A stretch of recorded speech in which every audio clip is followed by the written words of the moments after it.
যেখানে যাত্রীরা ওঠে ঠিকই, কিন্তু সবাই কি নেমে যেতে পারে? শুনতে খুব সাধারণ একটা ট্রেন যাত্রার গল্প, কিন্তু এই ট্রেনে ওঠা মানেই অজানা আতঙ্কের দিকে পা বাড়ানো।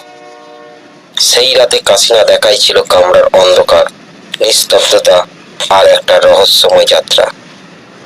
কিন্তু ট্রেনটা যেখানে থেমেছিল সেখানে কোনো স্টেশন ছিল না।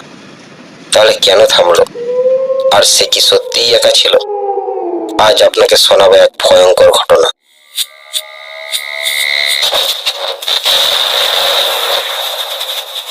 রাতের শেষ ট্রেন। কিন্তু গল্প শুরু করার আগে বন্ধুরা, আমার নাম ভাস্কর, আর আপনারা দেখছেন মিডনাইট হাউল হরর স্টোরি।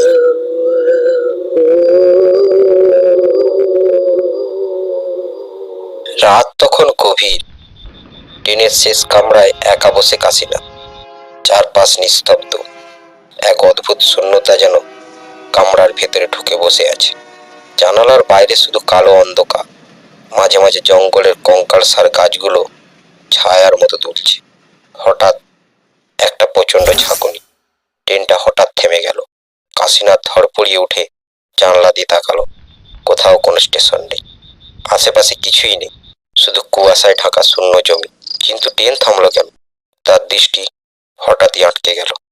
কুয়াশার ভেতরে কিছু একটা নড়ছে, একটা ছায়া মূর্তি ধীরে ধীরে স্পষ্ট হয়ে উঠছে। সাদা শাড়ি পরা একটা মেয়ে দাঁড়িয়ে আছে একদম নিশ্চল। তার চুল এলোমেলো, যেন অনেকদিন আঁচড়ানো হয়নি। তাতে লেপ্টে থাকা কাদা, শুকনো রক্তের দাগ।